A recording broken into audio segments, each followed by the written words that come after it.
자, 오늘 하나님 말씀 함께 나누고 성찬식을 거행하도록 하겠습니다. 로마서 3장 1절에서 8절까지 궤변을 떨치고라는 제목으로 함께 나누겠습니다. 교독하겠습니다.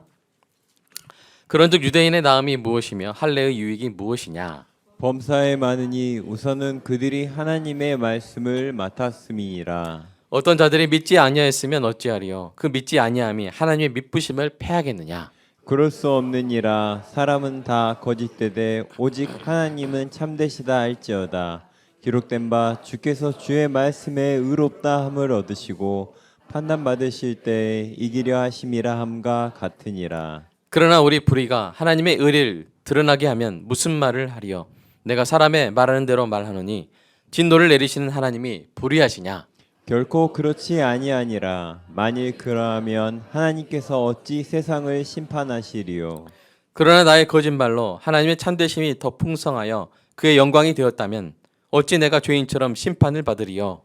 또는 그러면 선을 이루기 위하여 악을 행하자 하지 않겠느냐? 어떤 이들이 이렇게 비방하여 우리가 이런 말을 한다고 하니 그들은 정죄받는 것이 마땅하니라. 아멘. 아멘. 우리의 마음의 할례를 위해서 기도하겠습니다. 사랑의 아버지 하나님, 설교자가 성령님의 인도하심으로 성경을 정확하게 설교한다면 성도가 듣는 것은 설교자의 말이 아니라 하나님의 말씀이며 성도가 마음속에서 듣는 음성은 그리스도의 음성인 줄 믿습니다. 설교 듣는 일에 제일 되는 목표는 내 자아의 욕구를 만족시키는 것이 아니라 나의 관심을 하나님께 합당하게 돌려서 하나님을 보고 기뻐하여 하나님께 영광을 돌리는 것임을 고백합니다. 이제 설교를 통해 오늘 나에게 주시는 하나님의 말씀을 받을 때 내 마음이 옥토가 되게 하시고 성령님의 조명하심으로 오해 없이 겸손하게 받아 회개할 것은 회개하고 위로받을 것은 위로받고 배워야 할 것은 배움으로써 백배의 열매를 맺게 하소서. 예수님의 이름으로 기도합니다. 아멘. 일본 핵 오염수 방류 반대 운동은 우리 수산물 불매 운동이다. 만약 누군가가 정말로 이렇게 말했다면 이것은 궤변이죠. 그냥 궤변이 아니라 매우 해로운 궤변입니다. 왜 그렇습니까? 현재 상태에서는 일본 핵 오염수 방류를 반대하여 그 방류를 그치게 해야 우리 수산물 판매가 정상화될 것인데 이와 같은 궤변이 일본 핵 오염수 방류에 반대하는 입들이나 소리들에게 소리를 듣는 그 귀들을 막아버리기 때문이죠. 궤변은 상대편을 이론으로 이기기 위해서 상대의 사고를 혼란시키거나 감정을 격양시켜 거짓을 참인 것처럼 꾸며대는 논법입니다. 궤변은 처음부터 목적이 진실을 밝히는 것이 아니라 다른 목적을 가지고 그 목적을 달성하기 위해서 만들어진다는 특징이 있죠. 쉽게 말해서 말다툼에서 이기기 위한 말장난인 것입니다. 자, 그러면 제가 문제 하나 내겠습니다. 다음 중 궤변이 아닌 것은? 자, 1. 흰색이 색이 아니라면 흰말도 말이 아니다. 2. 만약 살 운명이라면 약을 쓰지 않아도 살 것이고 반대로 죽을 운명이라면 아무리 좋은 약을 쓴다 해도 결국 죽게 된다. 그러므로 어차피 약을 쓸 필요가 없다. 3. 자유가 존중받아야 한다면 자유를 억압할 자유도 존중받아야 하지 않겠는가? 자, 궤변이 아닌 것이 있습니까? 있습니까? 예, 없죠. 다 궤변이에요. 자, 어떤 궤변은 쉽게 간파되어 웃음거리가 될 정도로 무해합니다. 차라리 이런 건 괜찮아요. 그러나 어떤 궤변은 간파하기가 어려워요. 그리고 큰 해악을 끼칩니다. 우리는 나치의 궤변이 얼마나 많은 사람을 해쳤는지 압니다. 그리고 그러한 궤변보다 더 치명적인 궤변이 있습니다. 그것은 복음을 오해하게 하는 궤변이에요. 복음을 오해하여 믿지 못하면 구원받지 못합니다. 나치의 궤변이 수많은 육신적 생명을 해쳤다면 복음을 오해하게 하는 궤변은 수많은 사람들의 영생의 구원을 방해합니다. 그래서 사도 바울이 오늘 본문에서 그러한 궤변들을 회파하고 심지어 바울이 전하는 복음들 안에 바울의 복음 안에 그런 궤변들이 들어있다고 주장하는 자들을 정죄하고 있는 것입니다. 오늘 말씀을 통해서 복음을 오해하게 하는 궤변을 회파하는 그 지혜와 힘을 얻으시기를 주님의 이름으로 축복합니다. 그래서 우리 자신이 영적으로 건강할 뿐 아니라 많은 이들을 해로운 궤변에서 구하는 여러분 되시기를 주님의 이름으로 축복합니다. 자, 바울은 앞서 말한 궤변들을 다루기 전에 오늘 본문의 문맥에서 진지하게 제기될 수 있는 두 가지 질문을 다룹니다. 이것은 유익한 질문이에요. 자, 그 첫째가 1절에 나오죠? 같이 읽어볼까요? 시작. 유대인의 나음이 무엇이며 할례의 유익이 무엇이냐? 네, 이것은 진지한 질문이죠. 2장에서 어떤 내용이 나왔습니까? 바울은 단지 유대인의 혈통에 속했다고 해서 하나님의 칭찬을 받는 참된 유대인이라고 할 수 없음을 가르쳤죠. 마음의 할례를 받아 돌마음이 아닌 살마음으로써 하나님의 뜻에 순종해야 함을 강조했습니다. 이런 논지를 따라가면 도대체 유대인으로 태어난 것에 어떤 유익이 있는지 충분히 반문할 수 있죠. 그럼 내가 유대인 된 게 뭐 유익이 없네? 이렇게 생각할 수 있잖아요. 그러니까 사도 바울이 그 유익을 설명해 주는 거예요. 이런 질문을 스스로 제기함으로써. 자, 그 유익이 없습니까? 많습니까? 자, 보여주세요. 2절. 범사에 많다고 말해요. 범사에 많다고 말해요. 유대인의 유익이 범사에 많아요. 가장 우리가 와닿는 유익 뭐예요? 우리는 성지 순례 가려면 개 해야죠. 개를 계속 해야죠. 돈 모아야 되죠. 그죠? 멀리 가야 되죠. 근데 유대인들은 성지 순례 어떻게 하면 돼요? 네, 동네에서 산책하면 돼요. 세상에나. 네. 예루살렘을 산책하면 돼요. 그러면 그게 성지 순례가 되잖아요. 자, 이런 거는 매우 작은 거고요. 사도 바울이 나중에 로마서 9장에서 이 유익, 유대인됨의 유익을 이렇게 나열합니다. 자, 함께 읽어보겠습니다. 시작. 그들은 이스라엘 사람이라 그들에게는 양자됨과 영광과 언약들과 율법을 세우신 것과 예배와 약속들이 있고 조상들도 그들 것이요 옥순으로 하면 그리스도가 그들에게서 나셨으니 그는 만물 위에 계셔서 세세의 찬양을 받으실 하나님이시니라. 아멘. 아멘. 그러니까 유대인의 됨의 유익이 많죠. 네, 그럼 약간 이상한 거 있지 않았어요? 숫자가 몇 번부터 시작했어요? 2번부터 시작했죠. 왜 그랬을까요? 왜냐하면 오늘 본문에서 가장 우선된 유익을 사도 바울이 먼저 말했기 때문입니다. 그 가장 우선된 유익이 뭡니까? 보여주세요. 그 다음 읽어볼까요? 시작. 우선은 그들이 하나님의 말씀을 맡았음이니라. 아멘. 이게 첫 번째 유익이었어요. 이게 첫 번째. 하나님의 말씀을 맡은 것이 유대인에게 가장 우선되고 큰 유익이었습니다. 이건 정말 공감이 돼요. 왜냐하면 저도 이렇게 설교를 하고 또 복음을 행하는 교회이기 때문에 복음을 실천하다 하려고 말씀을 붙들고 살다 보니까 제가 가장 먼저 은혜를 받잖아요. 그죠? 네, 이런 것들이 정말 큰 유익입니다. 그런데 유대인들은 자신들의 언어로, 그죠? 네, 이렇게 성경이 기록돼 있다. 자신들이 익숙한 문화. 그래서 우리가 성경을 이해하는 것과 유대인들이 성경을 이해하는 것은 좀 깊이가 다르죠. 그죠? 그런데 그래서 유대인 좋겠다. 근데 그런 사실보다 더 중요한 것은 무엇입니까? 우리가 유대인보다 더 이 유익을 크게 누릴 수 있다는 거예요. 어떻게 하면 됩니까? 우리가 유대인보다 말씀을 더 사랑하면 되는 것이죠. 아멘입니까? 더 사랑하는 자가 더 말씀에서 큰 은혜를 누릴 수가 있습니다. 풀은 마르고 꽃은 시드나 우리 하나님의 말씀은 영원히 설 줄로 믿습니다. 자, 이제 두 번째 질문을 다룹니다. 같이 읽어볼게요. 시작.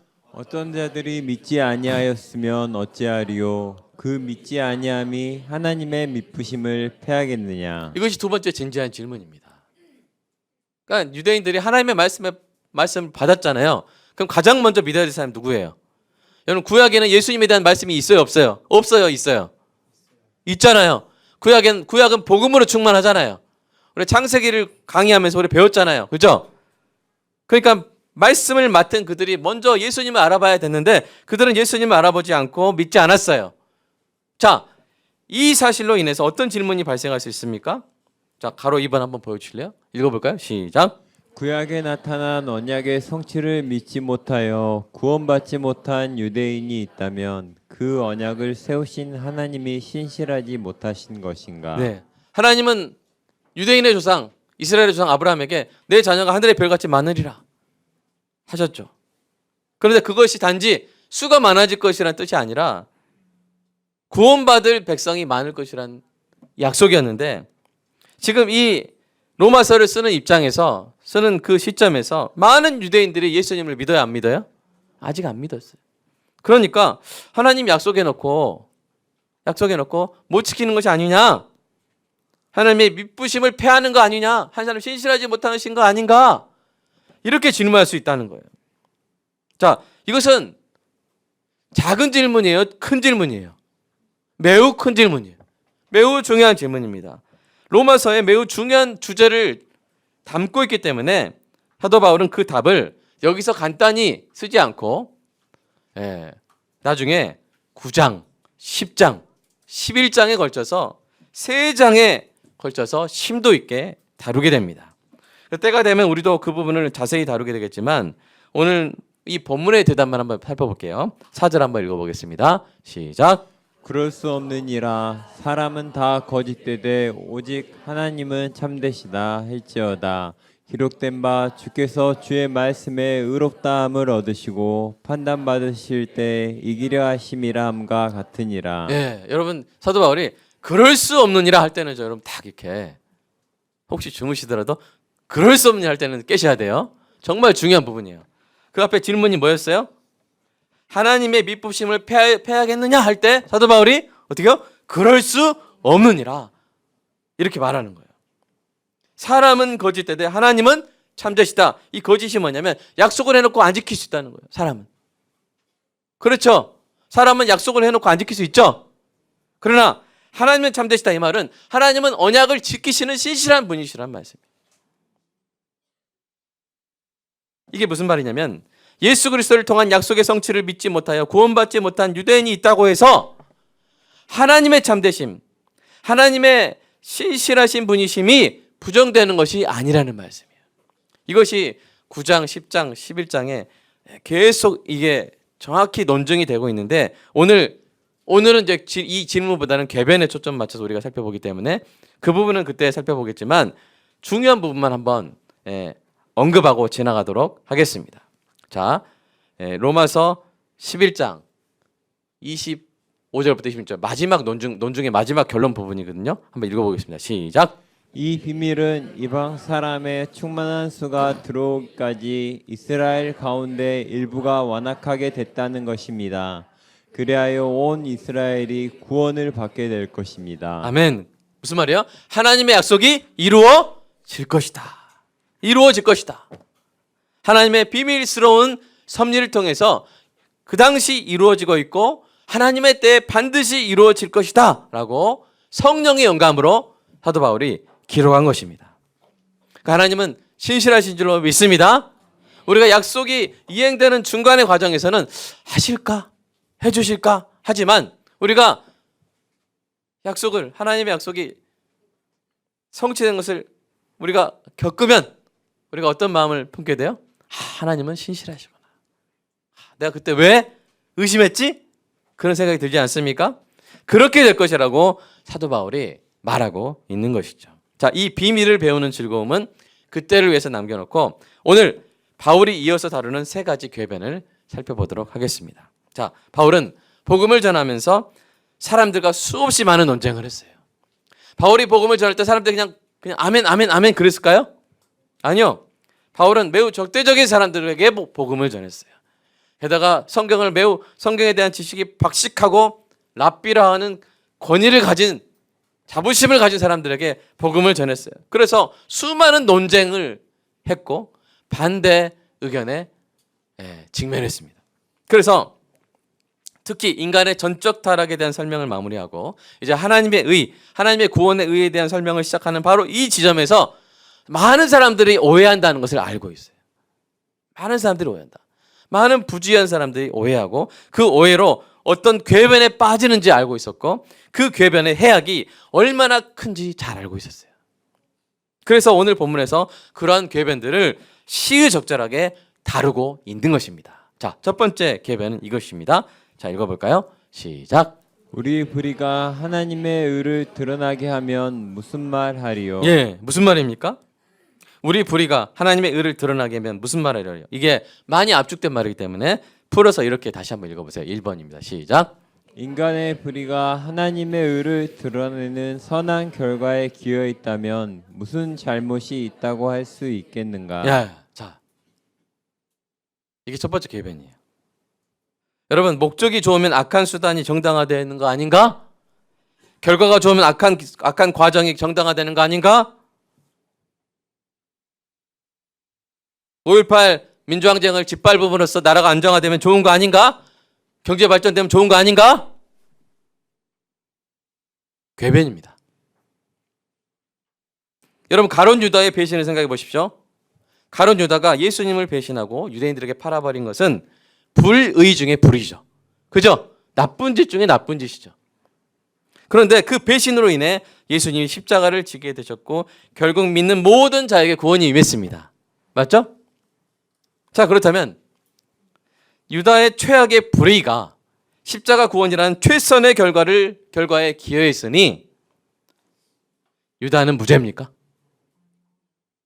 유다는 무죄입니까? 유죄입니까? 유죄죠. 유다는 죄인이고 하나님의 심판을 받아 마땅합니다. 인간의 불의가 하나님의 의를 드러나게 하더라도 선한 결과를 낳는 그 과정 가운데 있다 할지라도 그에게 진노를 내리시는 하나님은 불의하지 않으십니다. 왜요? 인간은 그 악인은 악을 낳았을 뿐이에요. 그 악을 선으로 바꾸신 분은 누구세요? 하나님이시죠.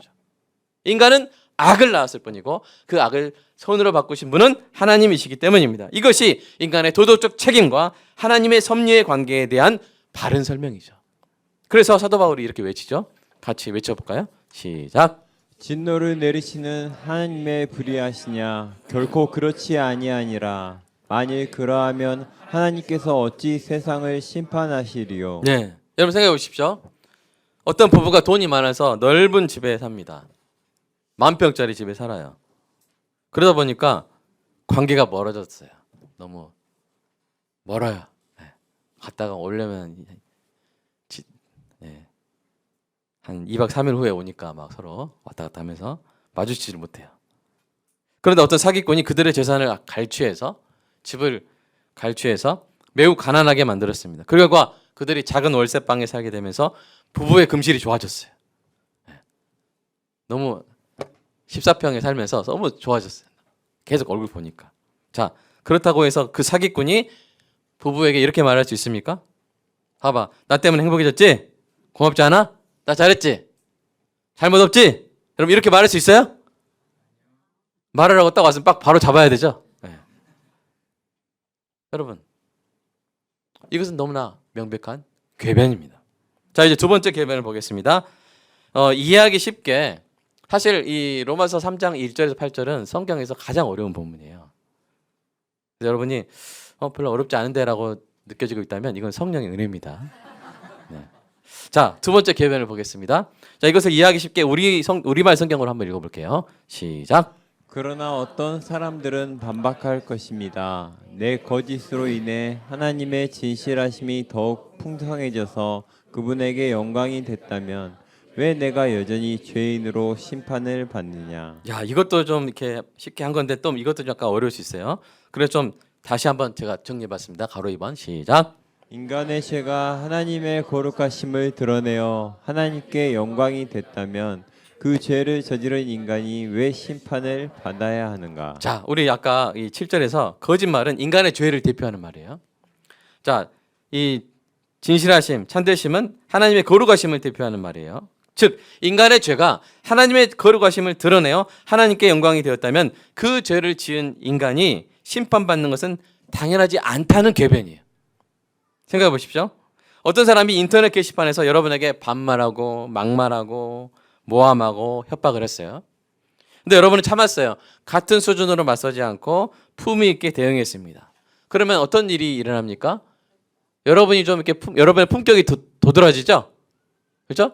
여러분이 참 이렇게 더 영광을 받게 되겠죠? 그렇다고 해서 여러분에게 그 못된 글을 쓴 사람의 죄가 없어집니까? 합리화할 수 있어요, 없어요? 없어요. 심판을 받지 않아도 됩니까? 아닙니다. 우리도 그렇게 생각할지인데 여러분, 의로운 하나님께서 죄인을 반드시 심판할 것이고 그렇게 하시는 것이 옳은 줄로 믿습니다. 그러니까 내가 이렇게 함으로 말미암아 거룩한 하나님의 의로우심이 드러나니까, 나 때문에 하나님이 더 영광 받으시니까 나는 조연 역할을 한 것이다. 나는 주인공을 드러내는 조연 역할, 빌런 역할, 그죠? 히어로를 드러내는 빌런 역할을 했으니까 나는 심판 받지 않아야 되고 오히려 출연료 받아야 돼. 말이 돼요, 안 돼요? 말이 안 되는 거예요. 자, 바울이 다루는 세 번째 궤변은 이것입니다. 읽어볼까요? 시작.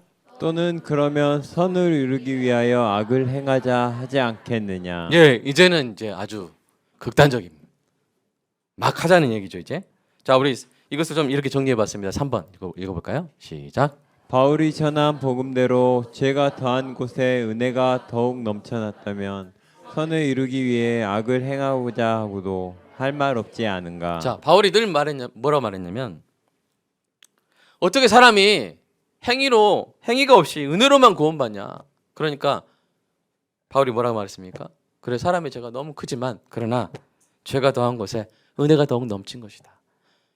인간의 죄가 아무리 커도 예수 그리스도의 보혈의 은혜가 더 크다라고 늘 그렇게 말했던 거예요. 여러분 아시잖아요. 사도 바울 그 서신서 보면. 그러니까 그것을 가지고 그 반대론자들이 이런 궤변을 만드는 거예요. 자, 그래? 죄가 더한 곳에 은혜가 더 넘쳐? 그러면 내가 죄를 더 지으면 은혜가 넘치는 선을 이루겠네? 그렇게 말한 거예요. 그러니까 앞뒤 떼고 이렇게 나오니까 우리가 이해하기 힘든 것이죠. 이것은 셋 중에 가장 극단적인 궤변입니다. 이는 사람이 행위가 아닌 믿음을 통해 은혜로 말미암아 구원을 받는다면 구원받은 후에 죄를 지어도 좋다는 말이죠. 오히려 죄를 지을수록 하나님의 은혜가 더 드러나는 선이 이루어지니 그러한 선을 이루기 위해서 악을 행하자는 궤변입니다. 근데 이러한 궤변은 가장 회로운 궤변이에요. 왜냐하면 인간의 불신과 앞에 두 궤변은요, 인간의 불신과 죄악에 대한 하나님의 심판의 정당성에 의문을 제기하는 정도잖아요. 그죠? 이런 내가 심판받아야 돼? 그 정도예요. 그러나 이 궤변은 뭐예요? 더 나아가서 하나님의 은혜를 악용하여 죄를 더 짓도록 선동하고 있기 때문이에요. 여러분, 사실 누가 맨정신에 이런 주장을 하겠습니까? 그런데 바울의 복음에 반대하는 사람들이 바울의 복음에 이런 주장이 있다고 덮어씌운 어거지로 집어넣는 거예요. 이런 궤변을. 그래서 바울의 복음을 뭐하게 만드는 거예요? 이해하는 것이 아니라 오해하게 만드는 거예요. 이 궤변의 해악이 크기 때문에 나중에 바울이 이렇게 역설을 합니다. 자, 읽어볼까요? 시작. 그런즉 우리가 무슨 말을 하리요? 은혜를 더하게 하려고 죄에 거하겠느냐? 그럴 수 없느니라. 죄에 대하여 죽은 우리가 어찌 그 가운데 더 살리? 아멘. 이것이 자꾸 바울의 복음을 공격하는 그런 반대론자들이 심어 넣으려고 하는 꿰어 붙이려고 하는 궤변이기 때문에 사도 바울이 이렇게 강력하게 떨치는 거죠. 그럴 수 없다. 어떻게 은혜를 더하게 하려고 죄에 거하겠느냐? 그럴 수 없다. 하나님의 은혜로 구원을 받은 사람은 독립된 것이 아니라, 솔로가 된 것이 아니라 거룩하신 예수님과 연합된 줄로 믿습니다. 죄의 종이었던 사람이 독립한 것이 아니라 주님의 종이 된 줄로 믿습니다. 그래서 죄에 대해서는 죽은 거예요. 더 이상 죄 가운데 살 수 있어요, 없어요? 없는 거예요. 생각해 보십시오. 제가 제 아내랑 결혼으로 연합하여 살면서 다른 여자를 사귀어도 됩니까? 안 되죠. 설령 그런 저를 아내가 참아주고 있다고 해서 그러면 이제 아내의 덕이 아주 더 드러나겠죠. 저런 여자, 저런 사람이 있을까? 저런 사모님이 있을까? 야, 내가 바람을 피니까 아내가 높아지네? 높아지는 선이 있네? 자, 이 선을 내가 더하게 하자. 그래서 내가 바람을 더 피우자. 그럼 아내는 더 참 훌륭한 사모님이 될 것이다. 여러분, 그럴 수 있어요, 없어요? 자, 그럴 수 없느니라. 그럴 수 없는 거예요. 거울과 분노로 다시 한번 시작. 그럴 수 없느니라. 그런데도 바울이 전하는 복음이 이러한 궤변을 안고 있다고 비방하는 자들은 얼마나 복음을 회방하는 자들입니까? 얼마나 악독한 자들입니까? 그래서 사도 바울이 이렇게 말하는 거예요. 자, 8절 시작. 어떤 이들이 이렇게 비방하여 우리가 이런 말을 한다고 하니 그들은 정죄받는 것이 마땅하니라. 아멘. 마땅하죠? 마땅하죠? 오늘 본문 쉬워요? 어려워요? 쉬워요?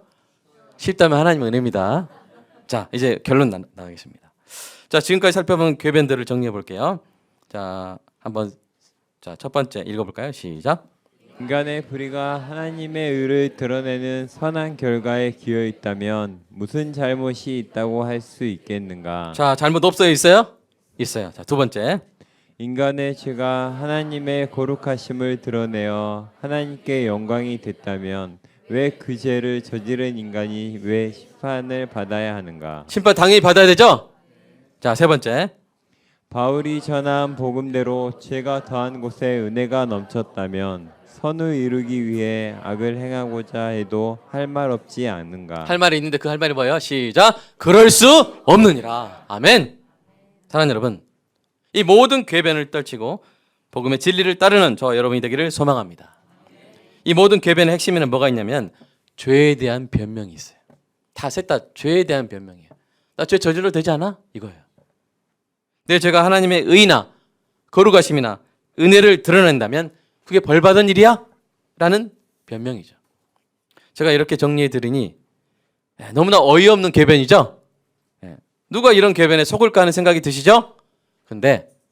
그런데 이 신약시대 초대교회 시대에는 많은 사람들이 이 궤변에 빠져서 니골라당 또 발람의 교훈 발음이 어렵네요. 니골라당 그런 이단에 빠져가지고 요한계시록에 그 교훈을 경계하라, 삼가라 이런 예수님의 명령을 하신 것을 우리가 볼 수가 있습니다. 자, 그런데 남은 문제가 있어요. 우리가 지금까지 이런 궤변들을 이론적으로 회파하는 일을 했다면 이제 남은 일은 우리 삶에 스며든 실천적 궤변들을 떨치는 일입니다. 여러분 이런 상상을 해보십시오. 우리의 행적을 찍은 영상을 사람들이 다 보는데 음을소거하고 마치 무성영화처럼 본다고 상상해 보십시오. 그럴 때 혹시 그들이 우리 삶에서 실천적 궤변을 보게 된다면, 그러니까 실천적 궤변이란 말은 말로는 이론적 궤변에 동의하지 않고 회파하고 그건 아니다 라고 말은 그렇게 하지만 삶은 이론적 궤변론자들과 별 차이 없는 경우를 말해요. 그죠? 죄를 마음껏 짓고 마치 하나님이 안 계신 것처럼, 내가 이게 벌 받을 일이 아닌 것처럼 그런 모습을 반복적으로 보인다면 저 여러분은 속히 회개해야 될 줄로 믿습니다. 작은 일이라 할지라도 우리가 회개해야 될 줄로 믿습니다. 여러분이 아멘 할 수 있는 것은 여러분 마음이 돌 마음이기 때문이에요. 살 마음이기 때문이에요. 우리가 살 마음으로 작은 것이라도 계속 회개하는 실천적 궤변론을 떨치는 저 여러분 되기를 간절히 소망합니다. 그래서 사도 바울이 그 비법을 말해줬죠. 같이 읽어볼까요? 시작. 우리가 알거니와 우리의 옛 사람이 예수와 함께 십자가에 못 박힌 것은 죄의 몸이 죽어 다시는 우리가 죄에게 종노릇 하지 아니하려 함이니 이와 같이 너희도 너희 자신을 죄에 대하여는 죽은 자요 그리스도 예수 안에서 하나님께 대하여 살아있는 자로 여길지어다. 아멘. 우리는 죄에 대해서 죽었습니다. 죽었어요.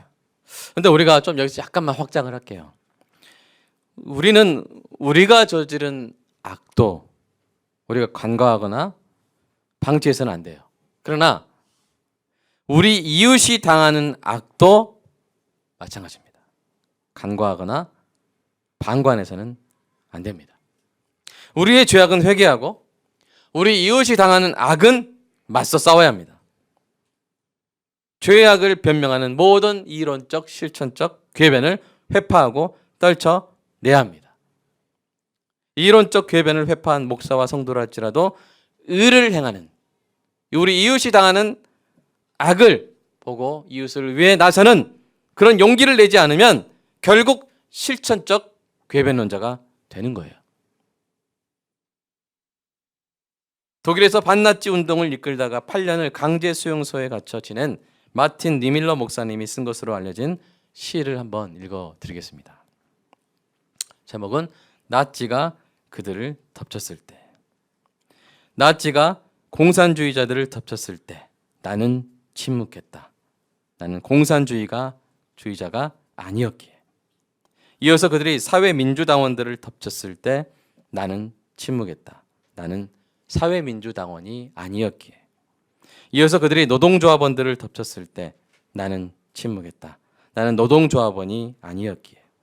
이어서 그들이 유대인들을 덮쳤을 때 나는 침묵했다. 나는 유대인이 아니었기에. 이어서 그들이 내게 왔을 때 나를 위해 말해줄 이가 아무도 남아있지 않았다.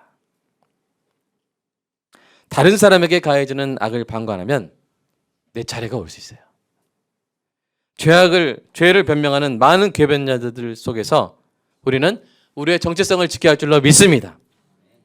내가 죄를 안 지으면 되지. 남이 당하는 저 악인이 저지른 저 수많은 사람을 해치는 저 죄악, 내가 할 수 있는 게 어디 있어? 라고 하는 게 그 악을 방치하는 거라고요.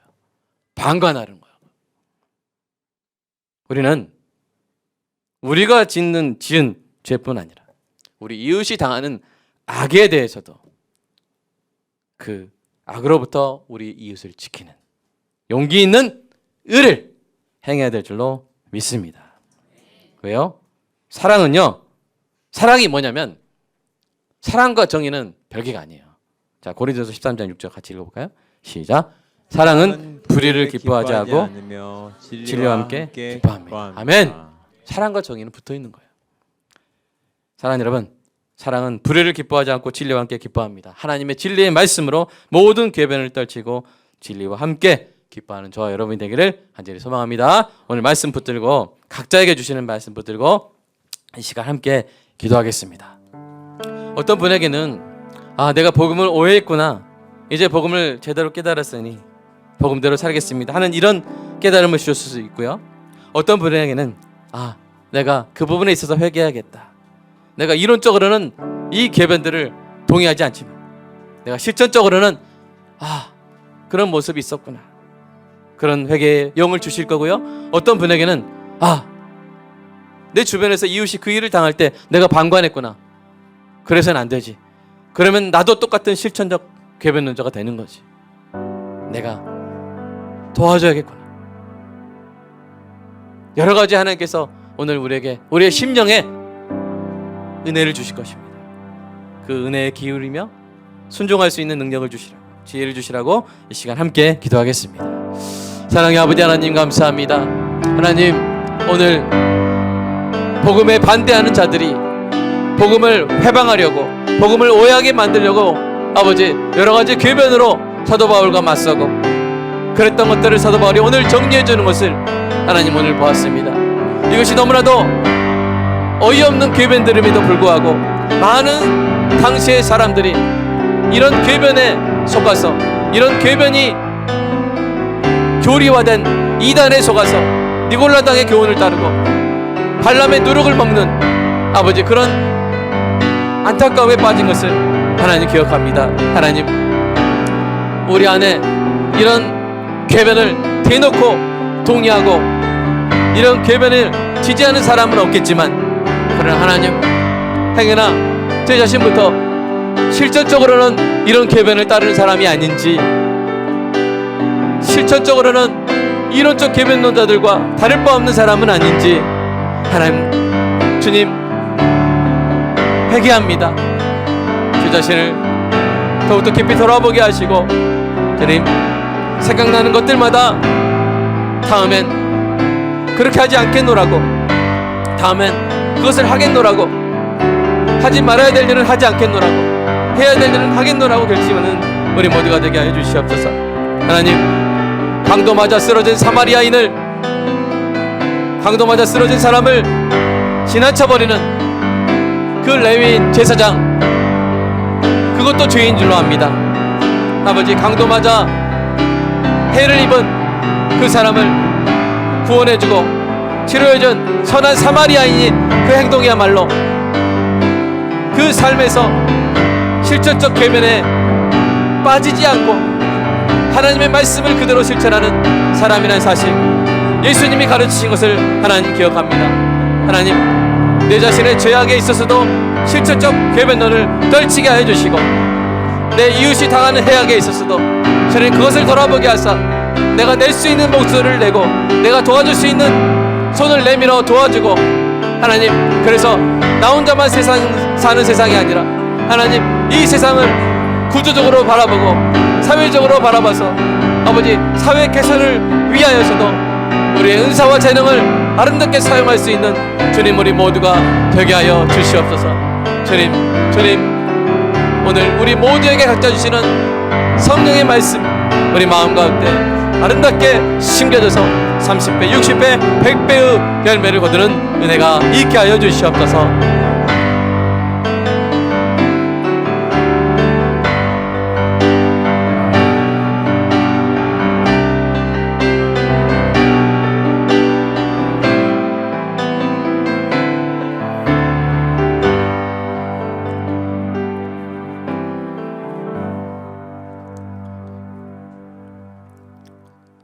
사랑의 주님, 감사합니다. 우리의 악행에도 불구하고 오직 예수 그리스도의 보혈로 그 은혜로 씻어주시니 감사합니다. 죄가 더한 곳에 은혜가 더욱 넘쳐서 우리의 모든 죄가 씻겼음을 믿습니다. 이제 우리는 그 은혜로 인하여 우리는 이제 죄에 대하여 죽은 자요 오직 하나님에 대하여 산 자로 스스로 정체성을 늘 지키며 살아가게 하여 주시옵소서. 이론적 궤변, 죄를 변명하는 이론적 궤변에 속지 않을 뿐 아니라 우리의 실제 삶의 모습도 그들과 완전히 다른 삶을 살게 되기를 소망합니다. 작은 것이라 할지라도 돌이키게 하여 주시옵소서. 실천적 궤변은 자 되지 말게 하여 주시옵소서. 그리고 더 나아가서 내 자신이 하나님 앞에 의롭게 살아가는 작은 의뿐만 아니라 우리 사회 전체도 돌아보고 고통받는 이웃도 돌아보는 큰 의를 행하는 용기가 우리에게 있게 하여 주시옵소서. 주님, 그 주님의 그 명령이 담긴, 그 사랑이 담긴 오늘 선장식을 거행합니다. 이 시간 우리의 마음에 할례를 행하여 주시옵소서. 돌 마음을 제거해 주시고 살 마음을 허락하사 우리에게 늘 회개할 수 있는 능력을 주시고 말씀대로 살아갈 수 있는 아버지 거룩한 원동력을 우리에게 심어 주시옵소서. 주님 감사합니다. 예수님의 이름으로 기도드리옵나이다. 아멘.